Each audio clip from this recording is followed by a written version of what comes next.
Perdeu a forma?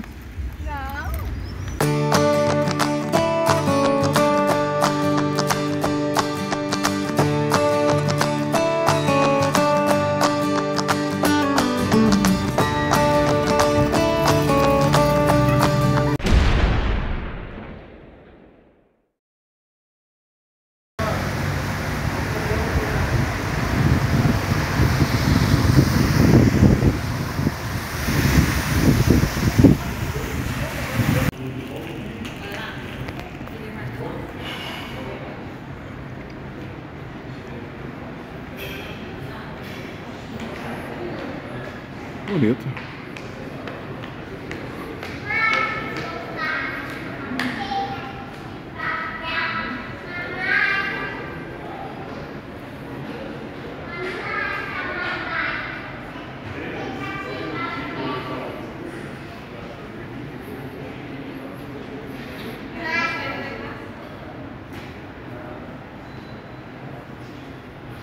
Esse aqui, Carlitos.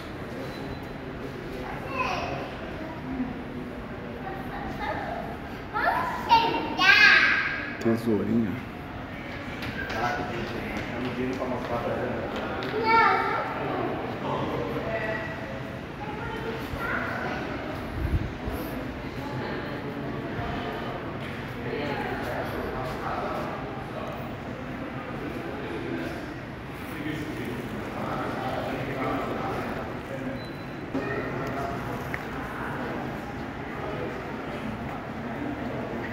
Pessoal de Costeira Laranja, vamos se organizar para começar a visita, por favor? Vai para lá. Vamos lá. Você vai ver que aumenta o volume do microfone, tá? Vou esperar virar um minuto para a gente começar direitinho. Juliana, vou fazer essa visita de vocês, tá? A visita colorada inicia aqui pelo museu, vou falar um pouquinho da história do clube.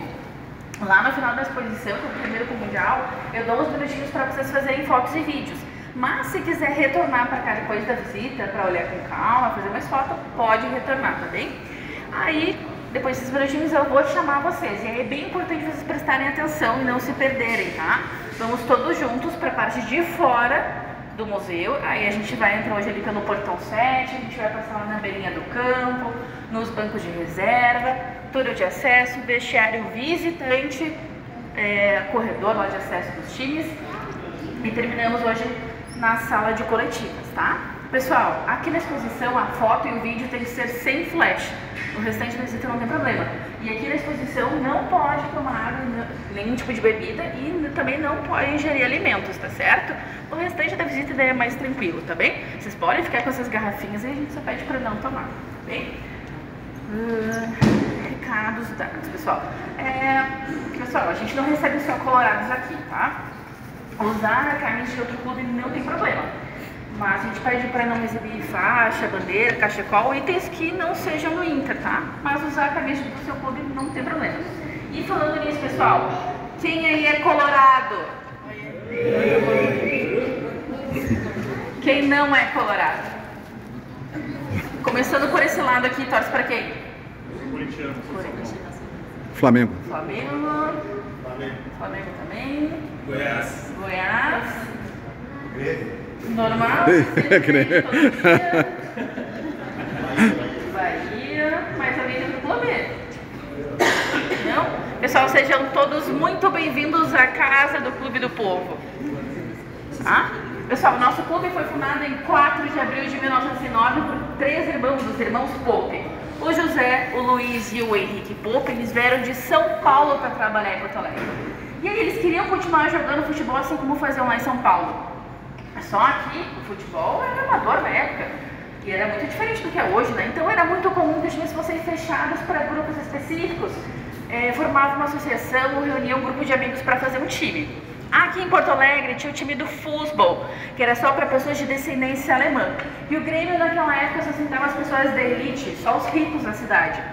Só que os Pope não se encaixavam em nenhum desses critérios aí, então perceberam que seria melhor fundar um time novo e aí tiveram a brilhante ideia de fundar o nosso Esporte Clube Internacional. O nosso nome é assim porque é uma homenagem lá para o time que ele jogava em São Paulo, que tinha o mesmo nome. E também para a gente ser um clube mais aberto que aceita diversas origens. E as nossas cores, alguém sabe de onde vem? Não sabe? Da festa mais animada e mais popular do Brasil. Carnaval, muito bem. Pessoal, os Pop queriam que as nossas cores fossem preto, vermelho e branco para ser uma homenagem para a bandeira do estado de São Paulo. Mas resolveram que seria tudo acertado de forma democrática. E convidaram lá para a reunião os dois principais blocos de carnaval de Porto Alegre, porque eles tinham bastante envolvimento com carnaval. E aí então estava lá o bloco dos venezianos com as cores vermelho e branco e também o bloco dos esmeraldas com as cores verde e branco. Mas aí os venezianos estavam em maioria, venceram a votação decidindo as nossas cores. Então pessoal, a nossa cor nunca mudou, nosso nome também nunca mudou, só que em 115 anos de história as nossas casas se mudaram, né? O Beira-Rio é quinta e atual. Ali no início temos um mapa que mostra essas 5 casas do Inter, tá? O nosso primeiro campo foi na rua Arlindo, a região da Ilhota, pessoal. Hoje em dia, o pessoal de Porto Alegre vai conseguir se localizar. Fica a região ali onde agora é a 0 hora, tá? Ilhota por quê? Porque ali, pessoal, Porto Alegre vinha só até ali, não tinha mais a cidade para cá. Ali era uma região bem marginalizada. E Ilhota porque sofria muito com alagamento, porque o arroio de dilúvio era bem diferente do que hoje em dia. E aí esses alagamentos prejudicavam os nossos treinos.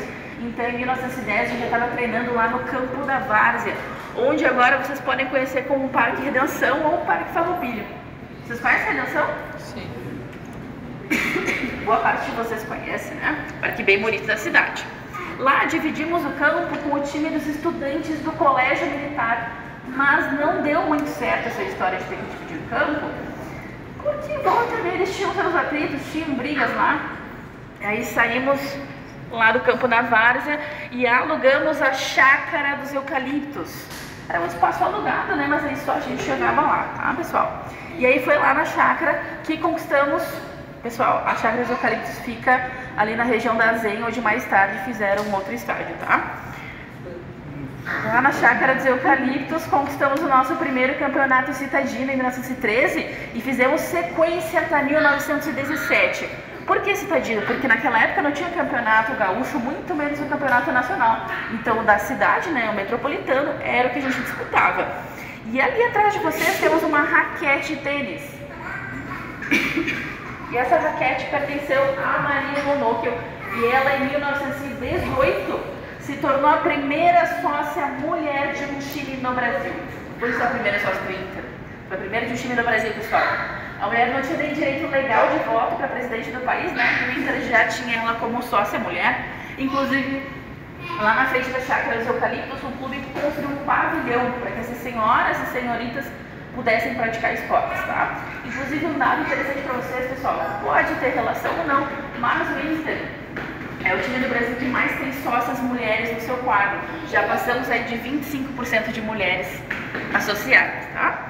Aí, pessoal, em seguidinho ali na Maria Monocchio, em 1928, tivemos, em 1927, na verdade, conquistamos o nosso primeiro campeonato estadual, o nosso primeiro gauchão, e aí em 28 estreia pelo clube o Dirceu Alves, que foi o nosso primeiro atleta negro autodeclarado. Pessoal, existiam ligas diferentes de futebol na cidade, e tinha uma liga que, de forma pejorativa, era chamada de Liga da Canela Preta, que era onde os jogadores negros jogavam. Rompemos essa separação, começamos a recrutar esses jogadores e a pagar salário para eles, enquanto os outros times da cidade seguiam fechados, tanto na questão do amadorismo quanto na questão racial. E a gente já estava dando esses passos com aí a profissionalização do clube. Aí, pessoal, chegou o momento que a chácara foi colocada à venda, a gente precisou sair de lá, depois de um período de negociação ali do tempo. A gente não tinha dinheiro para comprar ela. E aí, precisamos sair de lá, né? Mais um campo para a gente jogar. Tivemos a ajuda da torcida, sempre muito importante, e também a ajuda do nosso patrão, Hildo Meneghetti, para conseguir um terreno e construir um estádio novo. E aí, em 1931, inauguramos no Estádio dos Eucaliptos o nosso primeiro estádio próprio, que era pertinho aqui do Beira-Rio, ali na Rua Silveiro. Não existe mais, mas aqui com a maquete vocês podem ter uma noção de como era. Vocês estão vendo que era bem diferente de como hoje é o Beira-Rio, né? Até o Beira-Rio ali, quando foi inaugurado, também já era absurdamente diferente dos Eucaliptos. Mas o Eucaliptus já tinha uma outra estrutura mais adequada para a gente, pessoal. Ele foi importante não só para o Inter, mas para o futebol nacional, porque sediamos a Copa do Mundo de 50 ali no Eucaliptus, tá? E aí, pessoal, era próprio estádio. Como a gente não pagava mais aluguel, a gente ficava com toda a renda dos jogos, podendo investir mais no nosso time. E como consequência, pessoal, vocês me desculpem que eu estou recuperando de uma gripe, então estou com a garganta um pouquinho prejudicada nessa semana, tá?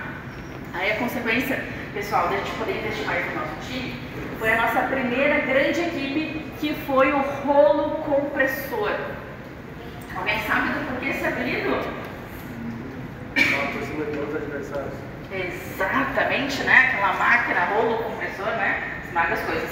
Essa nossa equipe aqui era muito ofensiva, conhecida por esmagar os adversários. Então foi esse apelido. E o Rolo Compressor, ele tem o início e o fim marcado pela chegada e a saída do Tesourinha, que ficou aqui no clube de 1939 até 1949. Foram super vitoriosos, né? Então, foi hexacampeão citadino. De 10 gauchões ganhamos 8, sendo que 6 foram conquistados de forma consecutiva. E o Inter foi aqui no estado o primeiro tri, primeiro tetra, primeiro penta e também o primeiro hexacampeão. E pessoal, aqui na década de 40, a gente ganhou a apelido de Clube do Povo do Rio Grande do Sul. Porque como a gente sempre esteve muito próximo a camadas populares do estado, a gente estava nos locais onde os outros não estavam, era mais fácil as pessoas se identificarem e aí se tornarem colorados, né? E também, pessoal, é desde ali de 1945 que o Internacional é o maior vencedor do Clássico Grenal. Do Rolo Compressor destaca o próprio Tesourinha, que em 1948 foi eleito o melhor jogador do Brasil. E aí destaco também o Carlitos, que é o nosso artilheiro, com 485 gols marcados em 384 partidas. Uma média bem boa, né? Já, pessoal, na década de 50, que é o lado, tivemos ali um Rolinho Compressor. Ali era uma gurizada mais nova, eles estavam começando a subir na base. Eram muito bons, mas aí ganharam um pouquinho menos títulos do que o Rolo, tá? De 10 ganharam 5, sendo que 4 foram conquistados de forma consecutiva. Do Rolinho aí eu já destaco o Larry e o Bodinho. E pessoal, o nosso time do Rolinho ficou muito conhecido porque foi a base da seleção brasileira no Pan-Americano de 56 lá no México. O nosso técnico era o Teté, que era conhecido como Marechal das Vitórias. Também era treinador da seleção brasileira. E aí lá para o Pan-Americano ele levou 8 atletas do Inter para compor o plantel da seleção e saíram de lá vitoriosos, tá? E aí, pessoal, chegou um ponto que a gente estava crescendo muito em termos de torcida e de títulos. E aí o estádio dos Eucaliptus, aquele da Baquete, mesmo com essa ampliação para a Copa do Mundo de 50, continuava limitado para a gente. E aí o clube começa a pedir para a prefeitura um terreno, a gente precisava de um local maior, né? Mas não foi terra que nos deram. O que deram pra gente? Nos deram água, nos deram a beira do rio, né? Exatamente, nos deram litros e litros do Rio Guaíba, né? Que é onde a gente está atualmente. E aí aqui em cima vocês podem ver algumas fotos do processo de construção do Beira-Rio. Iniciamos com o aterramento, né? Com a drenagem do rio. Aquela primeira fotinha lá em cima, pessoal, mais ou menos 1 ano até aterrar aquele pedacinho ali, tá? E aí foi suficiente, né, para começar a construir o estádio. Entre o início do projeto até a finalização da obra levaram 13 anos. Foi bastante tempo, né? Mas a gente teve problemas aí no meio do caminho. Porque precisava construir o Beira-Rio, manter o estádio dos Eucaliptus e ainda manter o nosso time. E para dar conta de tudo isso precisa de bastante dinheiro, né? Então o clube entrou numa crise financeira. E aí foi lançada a campanha do tijolo. Quando vocês ouvem esse nome aqui, o que vocês acham que a torcida tinha que fazer? Levar tijolo pra cá, né? A ideia no início era ganhar dinheiro para terminar de construir o Beira-Rio. Em forma de venda de ingresso antecipado, cadeira cativa e também as cadeiras perpétuas que existem até hoje. Mas por ter aquele nome muito específico, né, campanha do tijolo, a torcida pensava assim. E foi o que faziam, tá? O pessoal trouxe tijolo, mas também ferro, areia, cimento. Quem não tinha condições ajudava com mão de obra. E é por isso que eu digo que não é à toa que temos aquela célebre frase que diz: nunca duvide de um povo que ergueu um gigante sobre as águas. Porque a construção do Brasil era muito audaciosa naquela época.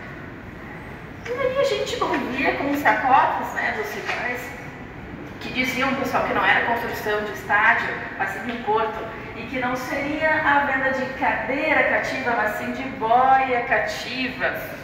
Só que o Beira-Rio permanece aqui firme e forte até hoje. Eu acho que essa é a melhor resposta, né? Inauguramos o Beira-Rio em 6 de abril de 69, através do Festival Gigante. Convidamos algumas equipes para essa inauguração. Convidamos o Benfica. Benfica lá de Portugal veio com o Eusébio, um dos melhores jogadores do mundo. Veio o Peñarol, com o Figueiredo, jogar no Inter, com o pai do Diego Forlan. Veio ainda, pessoal, Seleção Brasileira, com o Pelé, toda a base vencedora da Copa de 70. Inclusive ali embaixo a gente tem uma foto do Pelé. Também veio Seleção da Hungria, Seleção do Peru e o Grêmio. E aí o primeiro jogo do estádio foi Inter e Benfica. Vencemos por 2-1. E o primeiro gol do nosso estádio foi marcado por um grande camisa 9, a gente tem a camisa dele ali, cria da nossa base, o grande Claudio Miro. O Eusébio empatou e aí o Gilson Porto fecha com 2-1 pra gente. E aí, décadas mais tarde, pessoal, mais uma Copa do Mundo pra gente sediar, dessa vez aqui no Beira-Rio, né? A de 2014, reformamos o nosso estádio para isso e na reinauguração com o Peñarol também vencemos por 2-1. E aí o D'Alessandro que marcou os 2 gols da nova etapa da casa. Vamos seguir aqui, por favor?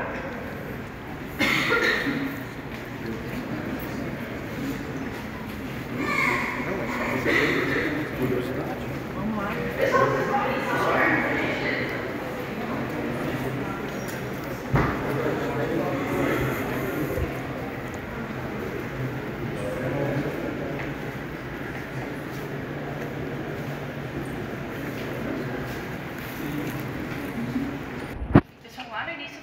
Sobre Dirceu Alves, a Liga da Canela Preta, e tudo aquilo teve reflexo mais lá adiante, pessoal, na década de 40, porque lá no rolo compressor a maioria dos nossos atletas eram negros, o que intensificou o racismo dos rivais, que faziam muitas piadas preconceituosas com o nosso clube. Eles diziam que aquele tanto de tudo que a gente ganhava era com macumba e com magia negra. E também nas décadas de 30 e 40 ficou comum, né, ficou popular as tirinhas, as charges, e aí começaram a representar o Inter nessas tirinhas através de um menino negro, achava tipo o clube dos negrinhos, né? E aí, ao longo do tempo, pessoal, o menino se mesclou com a magia, né, que eles diziam da macumba, e aí depois o Saci se tornou o nosso mascote, né, do folclore brasileiro, sendo o Inter aí o primeiro time do Brasil a ter uma pessoa negra como representante do clube. Mas agora o Bahia, né, quem é do Bahia que tá por aí? Aito, né? Mas agora o Bahia tem uma Mulher Maravilha negra, né, também como representante do clube. Não é porque tu tá aqui, naturalmente eu falo do Bahia. E pessoal, aqui em cima da gente, ó. Ontem, 26 de abril, dia do goleiro. E ontem, 26 de abril, aniversário do Manga. Não é coincidência. O dia do goleiro, pessoal, é justamente nessa data, porque é homenagem pro Manga. O Manga chegou aqui no clube já consagrado, era goleiro da seleção brasileira. E o Manga, apesar daquela estátua Lilita com luva, ele era conhecido por jogar sem luvas, ele não gostava. E isso fazia com que ele quebrasse todos os dedos, né? Então até hoje ele tem os dedos tortos por jogar sem luvas, né? Então fica essa homenagem bem legal aí, né? O dia do goleiro é o dia do aniversário do Manga. Seguindo aqui, por favor. Daqui a pouquinho eu já falo desse outro cara.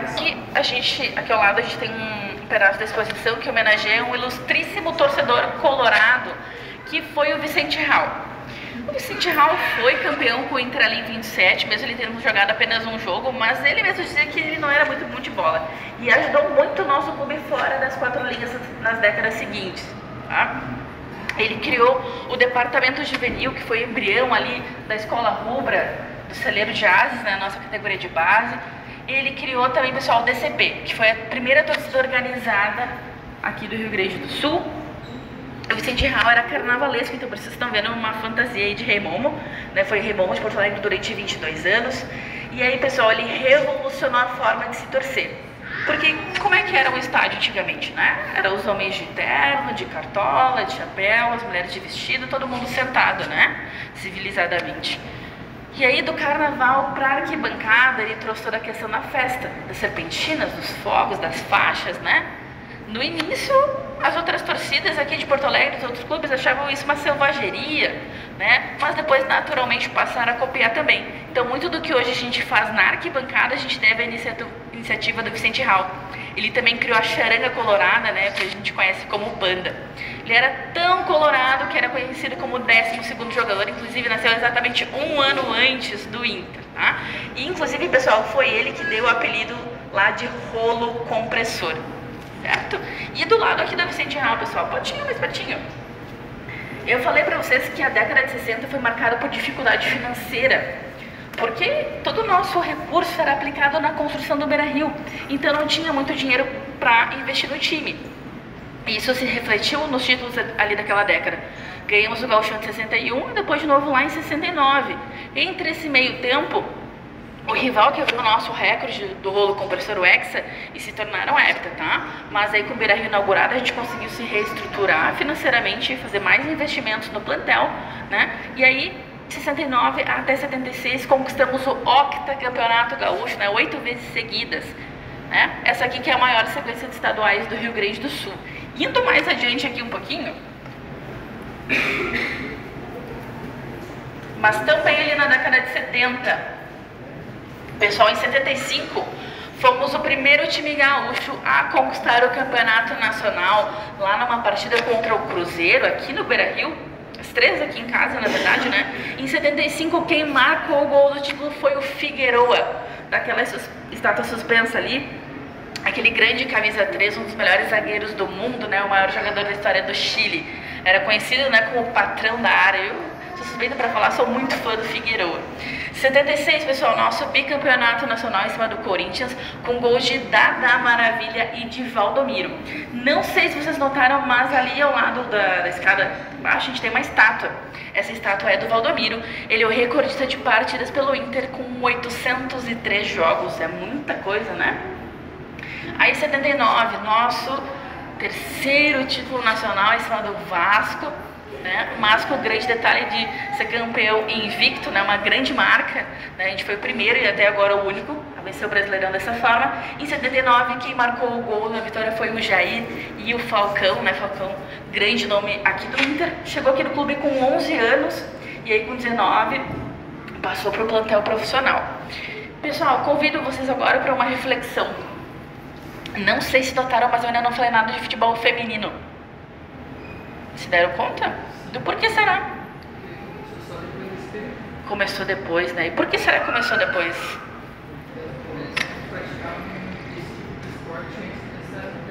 Não praticavam, né? Não praticavam, será porque elas não queriam ou porque não podiam? Não podia, né? Não podiam, né? Em 1941, foi criada no Brasil uma lei que determinava que o futebol e algumas outras modalidades estavam proibidas por serem incompatíveis com a natureza feminina. Essa lei foi até 79, pessoal, muito tempo de proibição.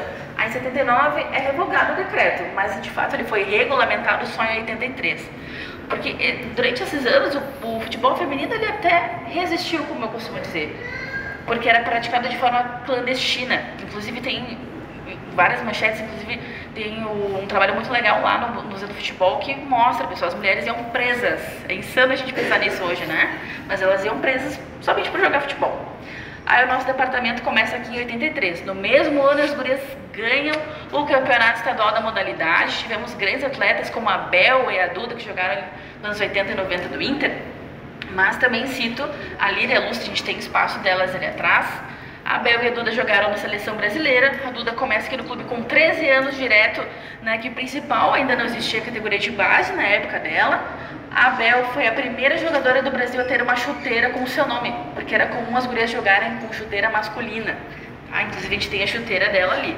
Aí, pessoal, por questões de patrocínio e visibilidade, o departamento fecha e retorna algumas vezes. Aí em 2017, com a lei Profut, o departamento retorna aí bem mais forte, tá? Bem mais estruturado. Inclusive toda a nossa categoria de base já conquistou o Campeonato Brasileiro, né?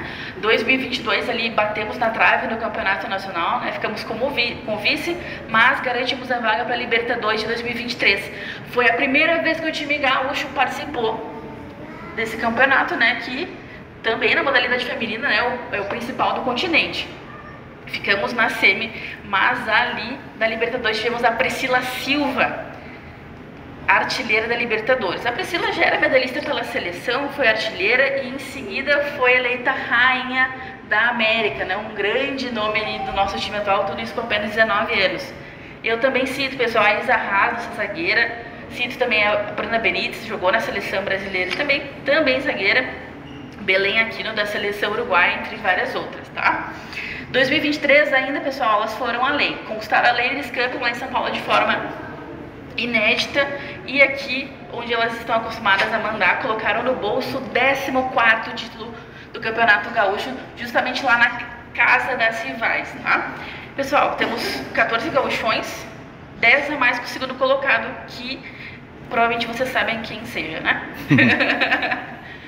A gente tem um ditado bem antigo aqui no estado que diz que essa terra tem dono, e aí as gurias vêm para provar que tem dona também, né? As gurias coloradas são as maiores campeãs estaduais e também são as maiores vencedoras de clássico Grenal, tá? Assim como o nosso masculino, né? Aí, pessoal, a gente voltando agora pro masculino, tá?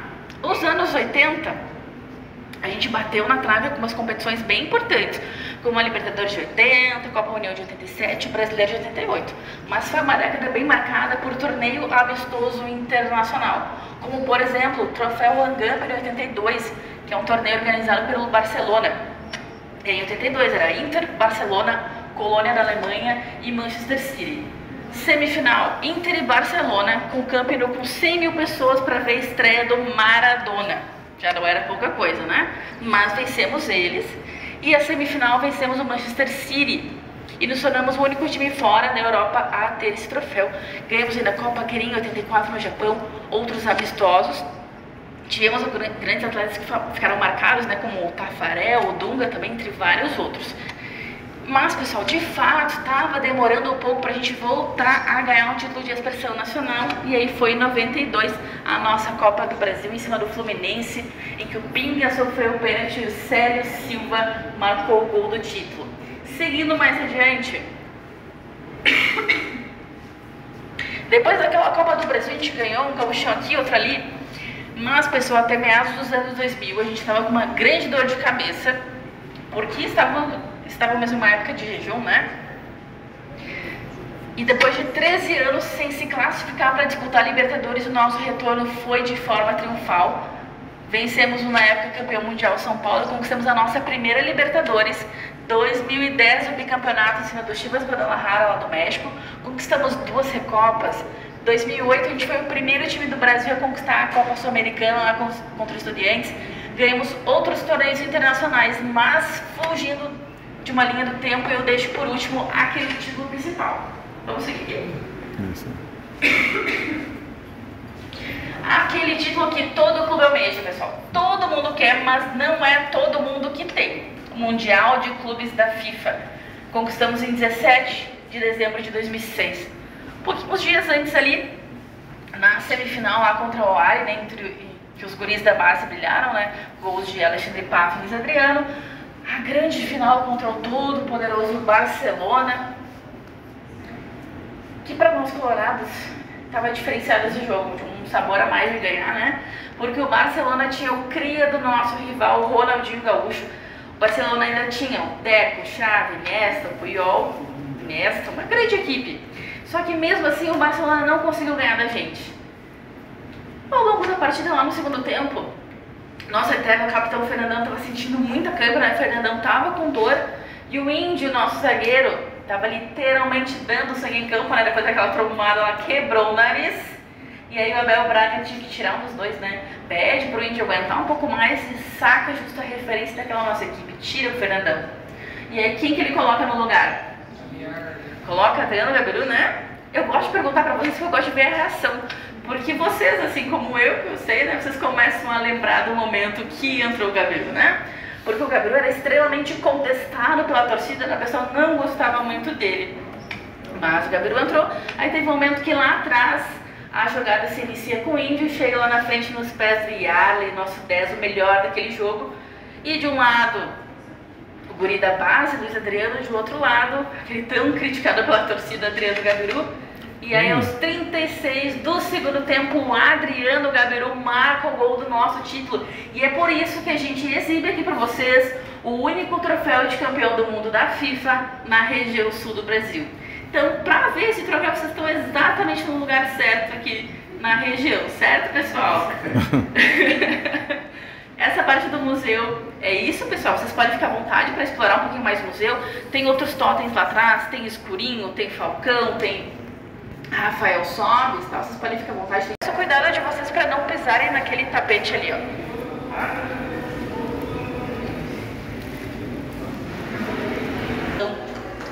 Tem não colorados aí, né?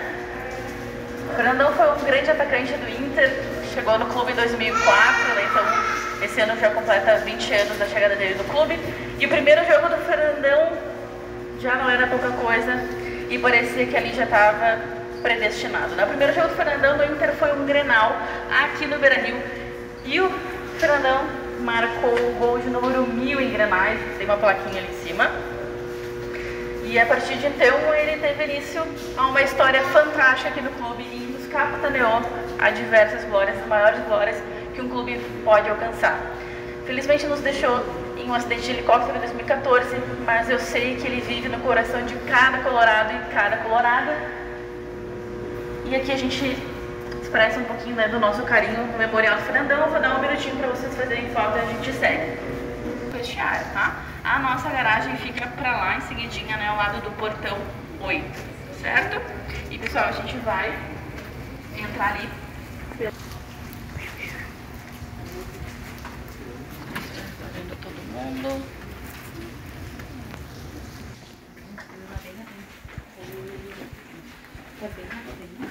Cuidado pra essa fio, pessoal.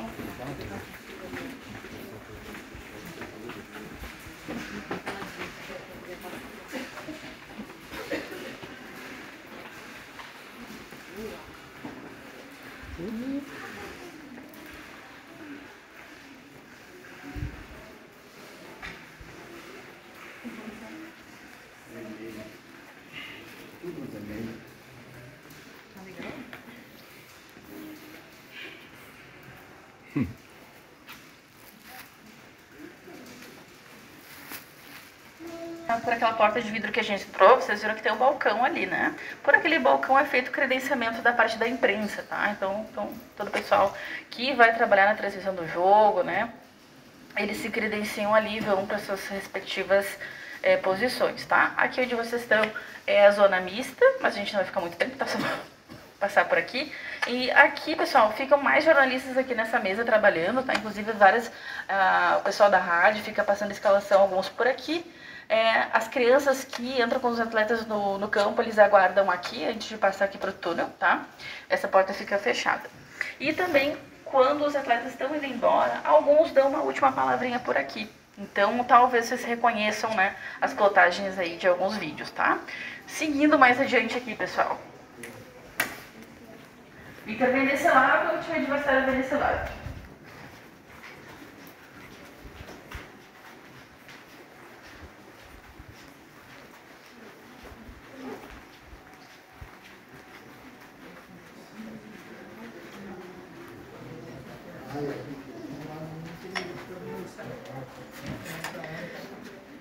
Pessoal, desse lado aqui, o vestiário do time visitante, depois a gente vai entrar por ali, eu falei lá no início, né, a gente acessa do visitante, não temos a permissão de acessar o vestiário da casa, que fica nesse lado aqui, tá? Eles têm porta aqui e porta lá pelo lado do corredor, a gente vai fazer um caminho parecido, tá? Antes da reforma, as entradas eram separadas, era o mesmo lado do campo, né, mas separada, só que a FIFA determina que seja mesmo, então eles perfilam para acessar a linha do campo. Pessoal, a maioria de vocês deve saber, o nosso campo é 100% grama natural e a gente tem o maior cuidado com o nosso gramado. Então é por isso que não pode entrar no campo, tá? Passar a mão na grama não tem problema, mas não pode entrar, sentar, deitar, pisar ali no campo, tá? Vocês vão poder ir ali no banco de reserva, tá? A gente vai ficar um pouquinho ali e depois a gente volta. Mas aqui, pessoal, tá chovendo, então se alguém quiser ficar abrigado aqui pelo túnel, não tem problema, tá? Eu só peço pra vocês ficarem aqui, pra vocês não se dispersarem pra lá, por favor, tá bem? Vamos ali, então? Não subam nas arquibancadas também, pessoal, perigoso escorregar.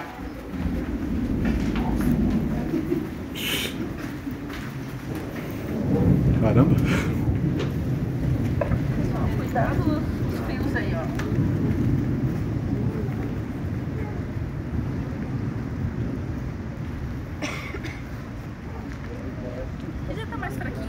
Graças a Deus.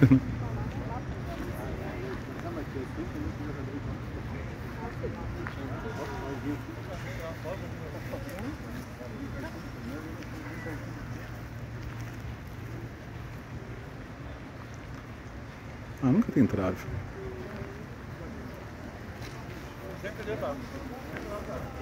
Mãe, fica aqui. Não pode entrar lá. Olha aqui. O papai vai bater foto. Olha só o papai. Estamos aqui no interior do Beira Rio. Pessoal, eu peço pra você. Ele não tá na visita, né? Então não.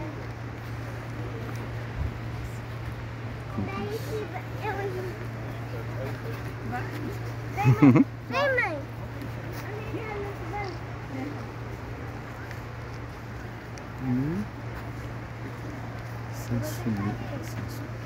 Se não tivesse chovendo, pessoal, a gente ia vir lá do Portão 7 e ia fazer esse caminho aqui, ó. Aí a gente ia conseguir na arquibancada também. Se chovendo, a gente preserva mais.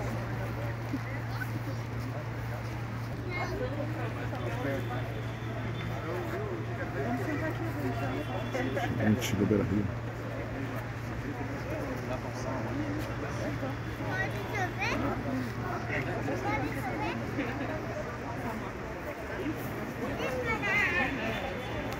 É bonito, o bicho é bonito.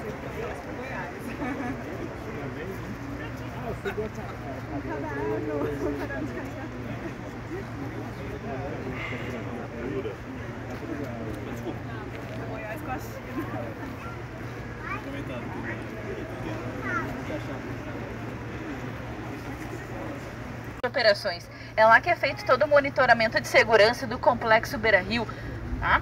É lá que ligam os dois telões, o sistema de som, os refletores, a iluminação da cobertura à noite, que deixa o nosso estádio ainda mais espetacular, né? E também lá é onde fica o locutor do estádio durante as partidas. Já desse lado aqui, ó, toda essa parte cinza aqui, acima do Clube do Povo do Rio Grande do Sul, ficam as cabines de transmissão de rádio e TV. Então, quando a gente olha o jogo em casa, aquela visão lateral que a gente tem é dessa parte do meio, branca, ali onde não tem vidro. Ficam as duas câmeras centrais, às vezes uma outra grandona aqui e as outras na volta. Esse banco desse lado aqui é o do Inter, aqui é o do time visitante, mas os bancos são iguais, pessoal. E a torcida adversária fica lá, ó. Eu não sei se o pessoal vai lembrar que tá mais acostumado a vir no Beira Rio, né? Ela tava mais pra cá, tava deslocada, né? Mas se mudar a posição da adversária, fica lá. Aquele espaço, pessoal, não é fixo, a gente pode aumentar ou diminuir de acordo com a necessidade da partida, ou até mesmo retirar aquelas divisórias, tá? Capacidade atual do Beira Rio, 50.842 pessoas. Quando o Beira Rio foi inaugurado, pessoal, até um pouco antes ali da reforma, cabia bem mais pessoas, né? Mas ali, por questões de segurança e também pela questão das cadeiras, né, diminuiu bastante. E aí depois da Copa ficou com essa configuração atual. Lá atrás do gol, pessoal, temos o único setor do nosso estádio que não tem cadeiras. Lá fica, no Portão 7, fica a nossa Barra Brava Guarda Popular, que é conhecida por ficar de pé durante o tempo todo, né, ajudando a empurrar o time. Então, tinha cadeira lá até 2019. Mas como danificava, a torcida pediu para o clube retirar e foram atendidos, tá? Do outro lado, aqui no Portão 2, temos a Força Feminina Colorada, a primeira torcida de mulheres no Rio Grande do Sul. Temos ali Camisa 12, Nação Independente, temos aqui do outro lado também a Superfico, mas só lá mesmo que não tem assentos, tá certo, pessoal? Como eu falei para vocês, nosso campo é 100% grama natural. Medida 105 por 68, oficial da FIFA. E, pessoal, essas máquinas aí que vocês estavam me perguntando, ó. Vocês vendo que hoje tá chovendo, né? O tempo tá bem fechado, né? E essas máquinas são simuladores de luz solar, né? Porque agora começa a ficar com o tempo bem mais fechado e a gente compensa a luz solar com esses simuladores, tá? Essas máquinas aí posicionadas, né? Onde normalmente pega um pouco mais de sombra. Inclusive, pessoal, recém foi feita a transição da grama de verão para grama de inverno, tá? A grama de inverno, ela é plantada junto com a grama que já estava, que era a grama de verão. Então não é preciso retirar todo o gramado. Aí lá no final da temporada, em dezembro, aí sim, mas aí é feita análise se precisa retirar todo o campo ou se não troca só algumas partes, tá certo? Mas aí é bem chocante quando o pessoal faz visita em termos de temporada, porque não vê nada do que tá vendo, vê só tudo sem grama, né? O que vocês acharam do campo? É lindo, né, pessoal? Bonito. Então, por isso que eu falei pra vocês, a gente tem o maior cuidado com o nosso campo, né? É natural, a gente não precisa pintar a nossa grama, né? Tá chovendo, né? Inclusive, quando a chuva fica bem mais forte, a dragagem a vácuo, drenagem a vácuo, ela fica suportando bastante, né? Então, não empoça, só empoça aqui na volta, que daí é o sintético, né? Mas ali não empoça. Vamos pro vestiário agora, pessoal? Seguindo por aqui comigo, por gentileza? Vamos lá. Mas tem mais alguma? Aqui no vestiário a gente pede para não utilizar o banheiro e não retirar as camisas dos cabides. A gente coloca a camisa ali para fazer foto.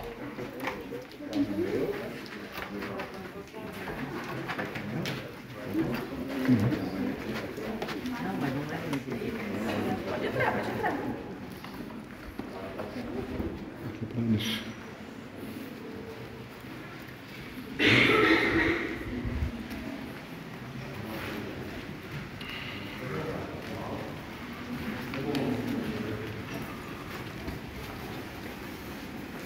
Fernanda, ah não, Tá pra bom, né? morrer.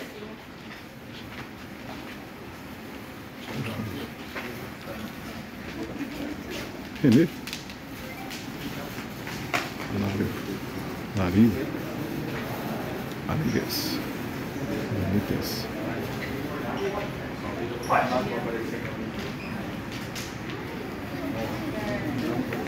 Pessoal, para a Copa os vestiários eram iguais, tinha que ser padrão, né, pela FIFA, mas depois da Copa o nosso vestiário foi alterado, então é sim maior que esse aqui, tá? Quem tem o costume de olhar os bastidores dos jogos? Ó, pouca gente, pessoal, olha os bastidores, é bem legal. Quando o jogo é aqui em casa, dá pra gente notar essa diferença dos vestiários, tá? Vocês vão ver que lá o nosso tem cotagem, tem fotos que aqui não tem, né? Tem salas a mais que aqui não tem. Tem a Copa, tem a sala da rouparia, né? A parte da nutrição, da comissão técnica. E, por exemplo, pessoal, a parte ali do pré-aquecimento do nosso, esse mesmo espaço, mesmo tamanho, só que é cheio de equipamento, tá?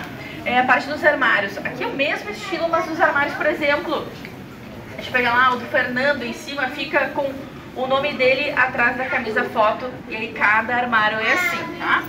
Aí, pessoal, quando as gurias jogam no Beira-Rio, aí é tudo personalizado pra elas, tá? E aí, lá com exceção da camisa do Pelé, que a gente deixa como homenagem, a gente deixa aqui camisa do masculino e feminino que fazem parte do plantel atual, certo? Então, um minutinho a gente segue lá pra sala de coletiva.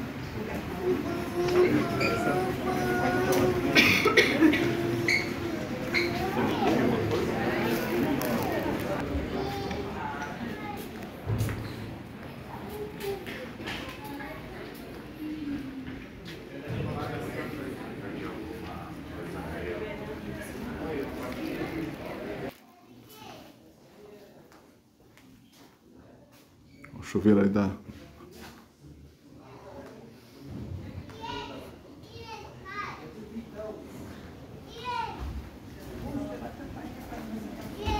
Não tem conforto não.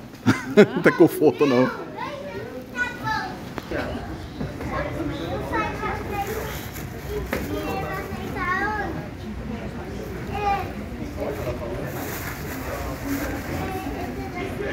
Pessoal, aqui então a nossa sala de coletivas. Essa aqui foi uma das entrevistas. Aqui foi utilizada durante a Copa do Mundo 2014. Ela era menor, foi ampliada, agora aqui são 150 cadeiras dessas. Então aqui a gente faz só as entrevistas, não precisa ser maior do que isso. A gente está de ótimo tamanho, tá? No CT aqui do outro lado da avenida também tem uma sala de coletiva, mas é menor, é mais correria. E os serviços de treino são na sala menorzinha que é atrás dessa, tá? Aqui, pessoal. Exceto em jogos da Comebol, uma estrutura bem diferente, né? Não pode e tal. Mas quando não é Comebol, o telão fica ligado com os nossos patrocinadores, como vocês estão vendo, né?